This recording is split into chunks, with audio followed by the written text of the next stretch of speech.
Bonsoir à tous, bienvenue aux 20h sur Equinox Télévision. À la une de cette édition, la menace de mourir de famine plane désormais sur les populations de Maroua à l'extrême nord Cameroun. Plusieurs cas de malnutrition sont enregistrés suite à l'exportation massive du mil jaune vers le Nigeria. La répartition des dons du chef de l'État Paul Biya aux sinistrés des inondations fait des mécontents dans le littoral. De nombreuses victimes dénoncent une injustice dans la répartition de cette dotation présidentielle. Voilà pour le sommaire.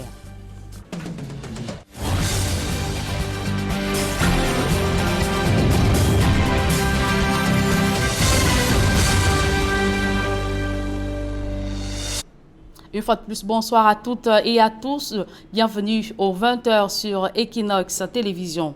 Les populations de la ville de Douala continuent de ressasser les dégâts des violentes inondations survenues vendredi dernier.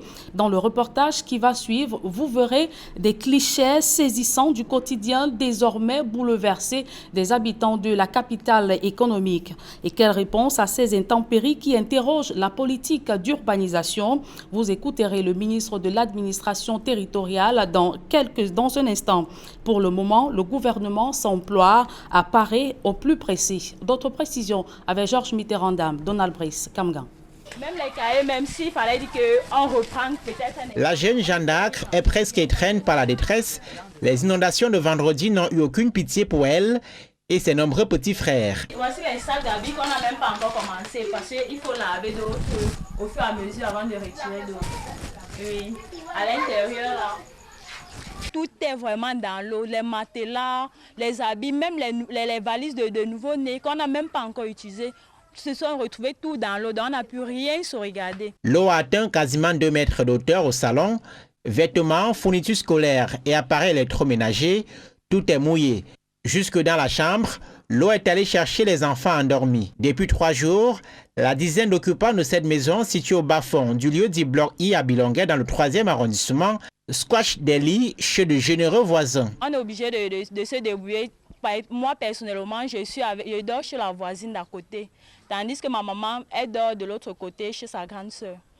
Et mon petit frère, lui aussi, là, un de ses amis quelque part en haut, là, où il va aussi là-bas dormir. Donc chacun se débrouille de part et d'autre. À Bilongué, ce ne sont plus les lits qui portent les matelas, mais les têtes courroucées par ce cauchemar. Un peu, monsieur, vous voyez, la marée vient, ça moule le matelas, nous sommes dans l'eau. La faute, la voici, cette rivière dite l'eau du quai, qui sort constamment de son lit, encouragée par une forte activité industrielle en amont. C'est la délocalisation de ces populations en zone à risque qui se pose, comme celle de Makepe Musoke à Douala 5e, où s'est rendu le ministre de l'administration territoriale. Pour l'instant, c'est au plus pressé que le gouvernement doit parer. Son Excellence Paul Biya est très attaché aux citoyens qui sont dans une situation de détresse. C'est pour cette raison qu'à chaque fois que le pays connaît des inondations, le chef de l'État dépêche sur le terrain des membres du gouvernement pour porter secours aux populations. Nous avons vu ce qui se passait ici il y a 5 jours. On a vu l'ampleur des inondations. Vous savez, le chef d'État, son Excellence Paul Biya, père de la nation, est très attaché aux doléances des Camerounais. Les appuis dont parle le MINAT, ce sont des matelas et autres biens de couchage. 200 personnes en ont reçu à Douala 5e. Des appuis prévus également pour les autres communes. Il faut accompagner la population. En ce moment, la population est construite sur les drains. Et la population jette couramment les ordures dans les drains. À partir de cet instant, vous avez suivi mon discours, et ça freine l'écoulement des eaux. Mais les besoins de Douala 5e, municipalité la plus durement frappée par la montée des eaux, sont importants. D'après les informations tirées à bonne source, ce sont 2000 personnes qui sont affectées dans la commune. Que prévoit faire le gouvernement contre cette inondation? Il s'y prendra progressivement, annonce le MINAT. Et on verra dans quelle mesure, progressivement, n'est-ce pas, les chantiers qu'on va entreprendre pour régler ces problèmes, on verra comment on peut les commencer en fonction des moyens de l'État. Aller de façon progressive vers le retrait des populations des zones à risque, la construction des drains, une meilleure gestion des déchets ménagers. Des équations à plus à l'inconnu que l'urgence actuelle ne permet pas de résoudre de façon efficace. Le maire de la ville a été instruit de mûrir la réflexion sur les solutions sur la table afin de les rendre efficientes. Et avant Douala, le ministre de l'administration territoriale a fait escale à Edéa où il a procédé au même rituel de distribution des dons aux sinistrés victimes des inondations survenues dans la ville Lumière. Je vous propose d'écouter Paul Atangadi. Vous avez vu l'ampleur des dégâts et je crois que le maire a fait un certain nombre de recommandations. Nous allons transmettre à qui le doigt.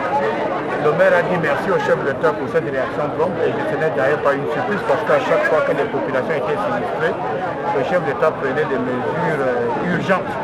Donc ce qui est très important de retenir, c'est que les populations disent merci au chef de l'État pour cette promptitude. Bien évidemment, nous allons transmettre les doléances aux populations, au chef de l'État et puis au gouvernement. Mais il faudrait déjà retenir, d'après ce que le maire a dit, que les populations doivent également coopérer. Parce que vous voyez, il y en a qui sont dans des quartiers assez sinistrés. Ils ont été indemnisés, mais ils sont encore là. Donc à chaque saison de pluie, ils vont vivre ces drames-là. Donc je crois quand même que le maire a demandé aux populations de coopérer. Nous allons transmettre les doléances au chef de l'État, au chef du gouvernement, ils vont décider de ce qu'il y a lieu de faire. Et au cours de cette opération, des voix se sont élevées pour contester la répartition des dons présidentiels. De nombreuses victimes ont dénoncé une distribution teintée de combine dans le choix des bénéficiaires. Je vous propose de les écouter. Quand nous sommes arrivés hier, on nous a fait comprendre qu'on a pris seulement 13 personnes dans Amour 1 pour remettre les dons. On me suis posé la question que 13 personnes, tous les sinistrés de Simambandé, seulement 13 personnes que tous les maisons qui sont dans l'eau là, ils vont dormir comment, ils vont faire comment. Remis les matelas aux gens qui ne méritaient pas ça. Parce que quelqu'un, une femme parce elle est bloc, elle est chef de bloc, elle appelle sa soeur du village pour venir prendre les matelas et les riz, or que les vrais sinistrés sont là. Parce qu'ils se disent qu'ils sont les chefs. Pour moi, les dons remis, c'est bien beau de remettre les dons. Mais voici un drain, voici les eaux qui passent là. Il faut drainer les eaux là pour que ça passe. Le matelas qu'on donne, les couvertures qu'on a, les seaux, les huiles, c'est bien beau. Mais il y a encore de nombreuses pluies et de graves pluies qui arrivent.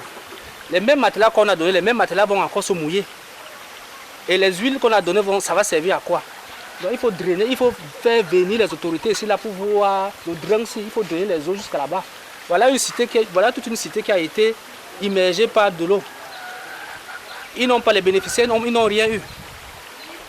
Mais ceux qui n'ont pas été sinistrés ont eu les couvertures et les matelas. Voilà une cité perdue là. Personne n'a rien eu à cause de ce drain. Donc il faut drainer les eaux. Je pense que c'est ce qu'il faut faire ici là. Les matelas remis là, c'est bien beau. Mais il y a encore des pluies en route. Il faut drainer. C'est ce qu'il faut faire là maintenant.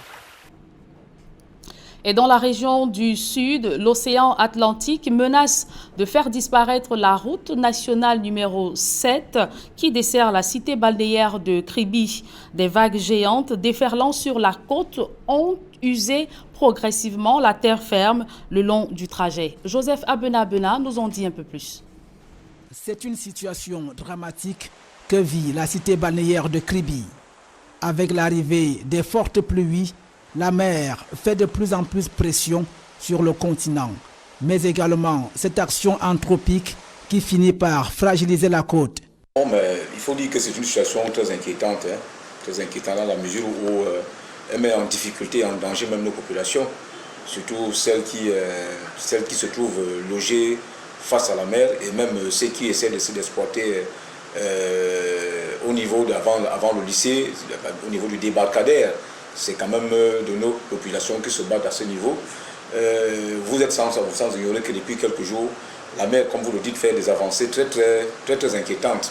Et il nous a été rapporté qu'elle a même traversé la route. Vous avez vu de l'autre côté, c'est les pirogues qui se trouvaient en bordure, surtout de l'autre côté du débarcadère. Vous comprenez que ça devient une situation très compliquée. La conséquence de ces actions, c'est cette route nationale numéro 7 qui est désormais menacée.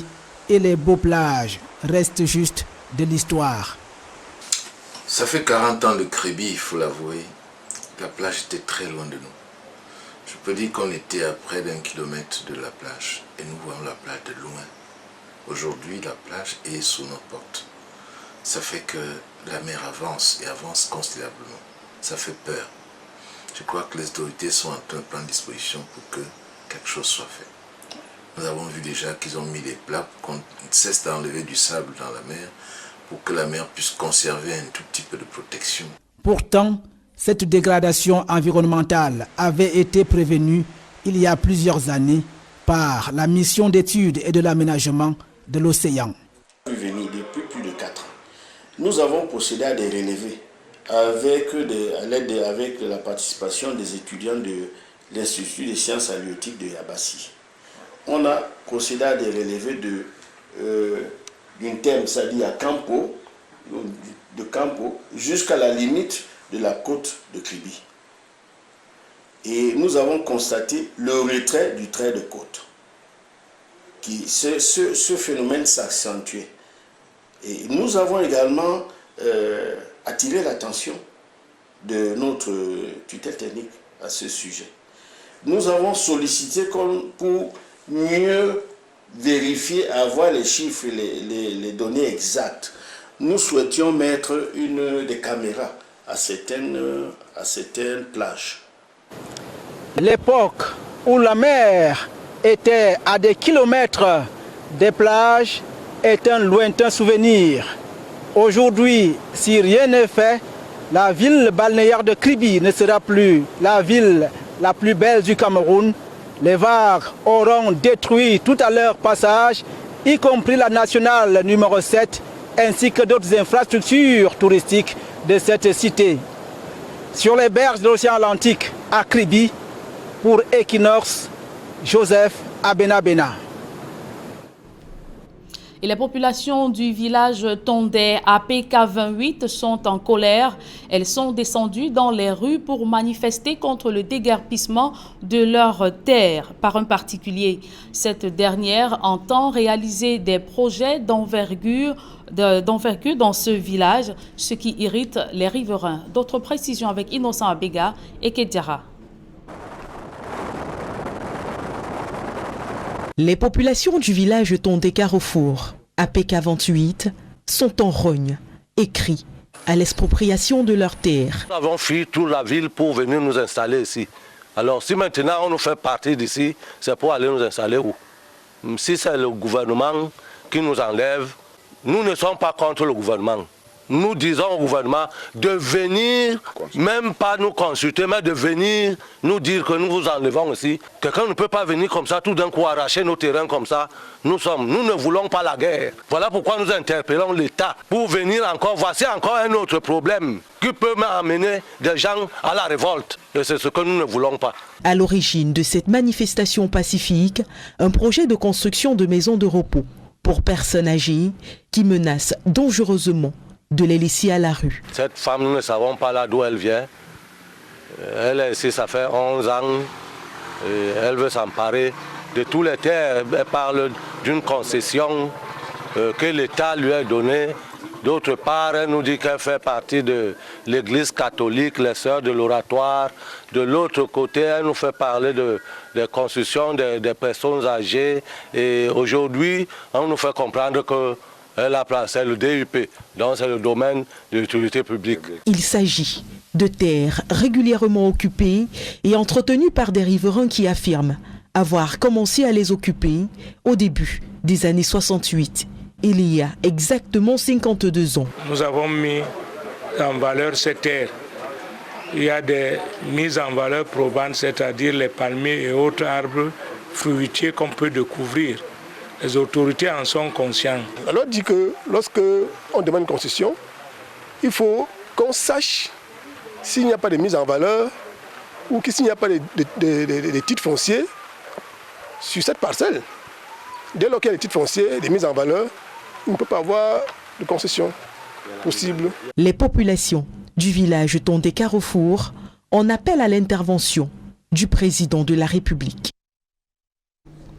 L'histoire fait grand bruit dans le 5e arrondissement de la ville de Douala. Un adolescent a été battu à mort par son voisin qui l'accuse d'avoir volé son téléphone portable.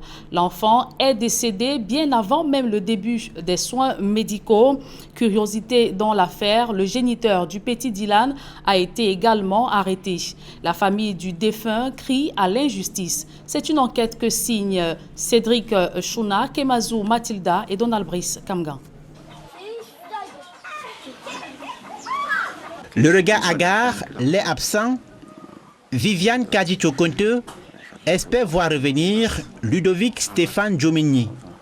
Mais elle ne le reverra plus jamais. Son deuxième fils est décédé le 3 août dernier après avoir été battu par un voisin. Dylan était mes pieds, mes mains. Dans la séparation, comme ça, c'est parce que je peux vous dire. Je ne sais pas ce que je peux vous dire. Ah, Dylan!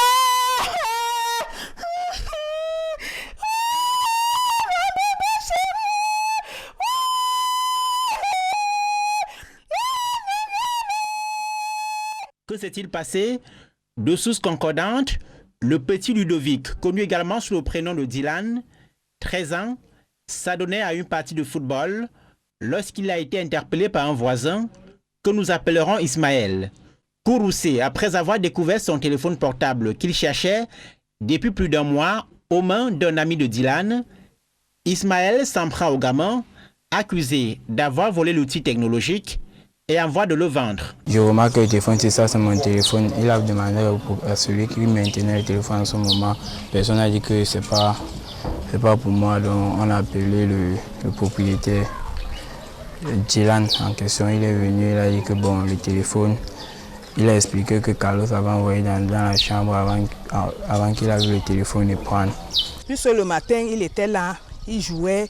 Il a même aidé à faire le déménagement à ce monsieur qui est parti d'ici. Il jouait au ballon, il retirait son sable ici dans la rigole. Battu et mal en point, Dylan sera transporté au centre médical d'arrondissement de Kotor, quartier où se déroule le drame.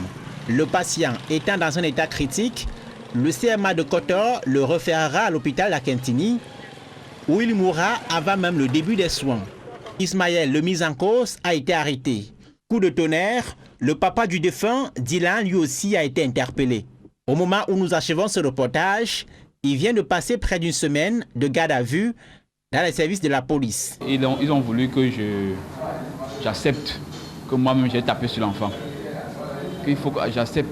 Il disait simplement que tu es en train de nous compliquer la situation. Tu es en train de nous compliquer l'enquête. Il faut accepter. J'ai dit que non, je ne peux pas accepter que j'ai tapé sur mon fils. Là-bas, on a demandé une caution. On a demandé une caution. Donc, quand je suis arrivé dehors, ils m'ont fait comprendre qu'on a mis une caution de 150 000. Et on a pris les gens pour signer pour ma décharge. Oui, donc, pour qu'on pas d'avoir enterré l'enfant. Et puis, il cherche un avocat qui doit suivre l'enquête. Il a donc été libéré provisoirement pour l'instant, le temps d'unimer son fils. Désemparé, la famille a déposé une plainte pour torture et meurtre au commissariat de sécurité publique du 12e arrondissement à Bonamoussadi. L'élève admis en classe de 4e au collège Canaris n'accomplira pas son rêve de devenir électricien.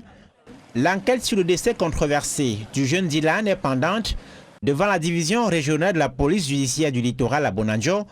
Les mines crispées, les amis du collégien peinent à retrouver le goût du jeu depuis la brutale disparition de leur compagnon le 3 août. Les populations de Maroua à l'extrême nord Cameroun menacées de famine face à l'inflation sur le prix du mil. Plusieurs cas de malnutrition sont enregistrés suite à l'exploitation massive de cette denrée alimentaire vers le Nigeria. Amadou Daïrou et Jean-Paul Chouniat. En l'espace de 5 mois, le prix du mil est passé du simple au double dans la région de l'extrême nord Cameroun. Aliment le plus consommé dans cette partie du pays, le sac de mil jaune qui coûtait 9 000 francs vaut désormais 22 500 francs CFA sur les marchés. Dans certaines zones-là, un sac de mil à la récolte coûtait 6 000, 7 000. Actuellement, c'est 22 000. Je prends l'exemple de maïs. Un sac de maïs, maintenant, là, c'est 22 500. Vous voyez, c'est difficile pour un père de famille. Donc c'est pourquoi la famille est entrée partout, mais on n'arrive plus à se nourrir. Dans la ville de Maroua, les ménagères n'en peuvent plus. Elles aussi, dépassées par cette hausse vertigineuse du prix du mil jaune qui impacte sur sa vente au détail. La tasse de mil jaune vend à 300. La tasse de mil rouge vend à 200. C'est pour cela qu'on préfère de manger le mil rouge, parce qu'on ne dispose pas de moyens. Maintenant, c'est la famille qui se dessine à Maroua. Et sur cette inflation devenue incontrôlable, producteurs et populations de l'extrême nord Cameroun accusent les commerçants étrangers qui lèvent les enchères sur le marché, achetant à prix d'or l'essentiel de la production locale de mil jaune. Au moment de la récolte, c'était à 10 000 francs, le sac de 100 kilos. Mais les gens de Mokolo viennent avec l'argent, ils achètent, ils ramènent ça directement au Nigeria. Donc c'est ça qui cause la famine. On a soumis les problèmes aux autorités, mais les autorités n'ont pas réagi. Le gouvernement est en partie responsable parce que nous avons libéralisé le commerce. On ne peut pas interdire. Oui, maintenant, chacun peut mettre son prix comme il veut. Le gouvernement n'a plus le contrôle sur le prix. Se contentant des miettes de mil jaune presque hors de prix dans les marchés, les ménages se ruent sur le mil rouge, un produit de seconde zone dans la consommation céréalière, un aliment 2 fois moins nutritif pour les enfants. Nous, on vivrait comment? On vivrait comme les moutons. On vivrait maintenant comme les moutons parce que les enfants n'arrivent même pas à manger bien. Quand on dit que c'est les palus, ce n'est pas les palus. Chez nous, ce n'est pas les palus. D'abord, c'est des menaces parce que les enfants ne se nourrissent mal. Tout de là, on parlait de ça chaque fois. Les autorités n'arrivent même pas à résoudre ces problèmes. Nourris au mil rouge depuis des mois, des milliers d'enfants souffrent déjà de malnutrition. Le nombre d'hospitalisations ne cesse d'augmenter dans les formations sanitaires de la région. Si ceci encore amène de certaines complications à certains enfants qui ne sont pas habitués à manger du mil rouge, donc ils développent d'indigestion, de diarrhée, de constipation, ce qui est en train d'amener des enfants à l'hôpital à cause du changement du repas. Et face à une exportation sauvage d'un mil jaune riche en éléments nutritifs et vitamines nécessaires à la croissance des enfants, l'extrême nord redoute une famine généralisée qui pourrait décimer les populations de cette partie du Cameroun. Non, la famine se dessine parce que même le climat ne nous permet pas. Jusqu'à présent, il ne pleut pas ici. Vous voyez que les prix vont continuer à grimper parce qu'il ne pleut pas. Et si l'État ne fait pas quelque chose pour ça, ça va aller plus que ça. Ça, c'est clair là-dessus. Pour combattre la surenchère autour de la commercialisation frauduleuse du mil jaune, la délégation du commerce pour l'extrême nord a pu faire ce qu'elle peut. Hélas, le phénomène persiste. La difficulté que nous avons observée lorsque nous tentions de mettre hors d'état de nuire les Nigérians qui procédaient à des achats massifs, c'est qu'ils ont des interfaces camerounais. Et la difficulté, c'est que généralement, ils n'avouent pas leur filiation avec ces Nigérians. Alors, nous sommes obligés de procéder à des enquêtes avec le concours des forces de maintien de l'ordre et autres. Inquiets désormais pour leur survie, pour les jours à venir, les populations de l'extrême nord Cameroun appellent le gouvernement de Paul Biya à accorder des subventions aux agriculteurs en vue de garantir une production à grande échelle du mil jaune dans toute la région. On fait des tracteurs, les tracteurs restent au niveau de Yaoundé. Est-ce qu'à Yaoundé peut nourrir le Cameroun? On dit agriculture de seconde génération. Et quand on continue à labourer avec les charrues, les bœufs, là, on va atteindre la seconde génération. Comment? Du moins sur les tendances inflationnistes autour du mil jaune dans l'extrême nord Cameroun, les populations tiennent pour principaux responsables les autorités administratives véreuses et clientélistes qui laissent la loi du marché imposer la famine et la misère aux populations qui mangent désormais une fois par jour au lieu de 3 repas journaliers, comme ce fut encore le cas dans un passé récent. À présent, sur votre petit écran, les images de cet hôte de marque reçu ce jour au Palais de l'Unité à Yaoundé. Thierry Roth, conseiller spécial du président Roch Marc Christian Kaboré du Burkina Faso, a échangé avec le président de la République Paul Biya sur les questions de sécurité, de santé et de bonne gouvernance. Autre sujet d'actualité dans ce journal, de nouveaux officiers magistrats dans les parquets des tribunaux militaires au Cameroun. Nommés par décret présidentiel le 7 août dernier, ils ont prêté serment au cours d'une audience solennelle tenue au tribunal militaire de Yaoundé.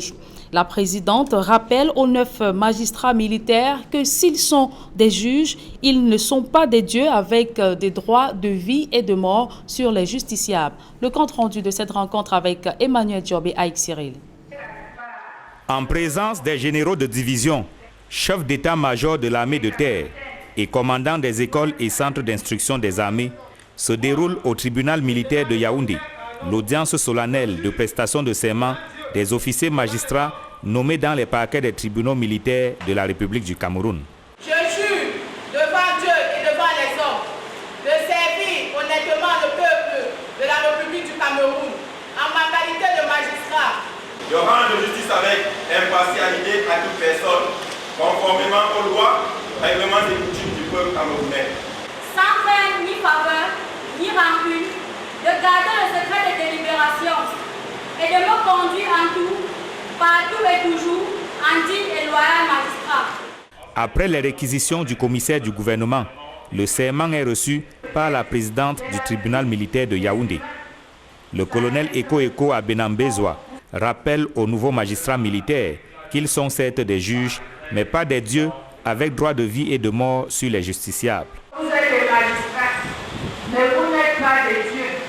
Si nous vous êtes donné le pouvoir de juger, de sanctionner, de disposer de par la loi, de la liberté et peut-être de la vie des humains, sachez que, comme vous sera demandé à l'issue de tout ce que vous avez fait, vous avez prêté serment aujourd'hui devant Dieu et devant les hommes.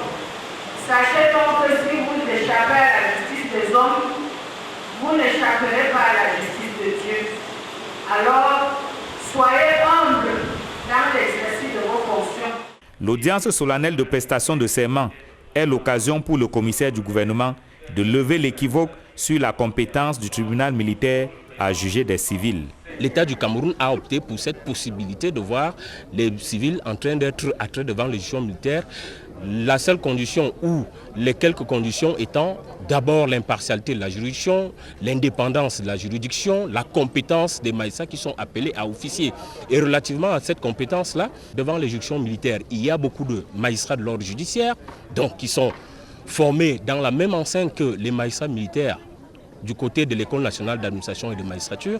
Cette osmose entre les magistrats civils et les magistrats militaires permet, n'est-ce pas, de rendre compte, n'est-ce pas, de cette exigence qu'a toujours sollicité les Nations Unies par rapport à la possibilité d'avoir un procès équitable devant les juridictions militaires. Ce sont au total 9 officiers magistrats, dont 2 capitaines, 6 lieutenants et un enseigne de vaisseau de première classe nommés et affectés dans les parquets des tribunaux militaires de Yaoundé, Bafoussam, Bamenda, Bertoua, Bouéa, Garoua et Maroua. Mesdames et messieurs, merci d'avoir été des nôtres. Dans quelques instants, retrouvez Serge Alain Autou pour la deuxième partie d'Equinox Soir. Serge Alain. Voilà un seul titre, Julien Berthe Bissaï, battu à mort dans le 5e arrondissement de Douala pour avoir, peut-être, volé un téléphone. Un enfant battu à mort pour une affaire de téléphone portable. Le petit Dylan est accusé d'avoir volé cet outil technologique par son voisin. Grosse curiosité dans cette affaire, c'est plutôt le géniteur du petit Dylan qui a été interpellé par les forces de maintien de l'ordre et sommé de payer une caution de 150 000 francs CFA. Et vous l'avez suivi dans le reportage de Donald Brice Kamgan, le petit Dylan ne réalisera malheureusement pas son rêve de devenir un électricien. Serge Alain. Voilà, madame, monsieur, c'est donc l'essentiel d'Equinox Soir. Deuxième partie. Bonne soirée à vous, Julienne. Très bonne soirée à vous, Serge Alain. Rendez-vous demain. 20h.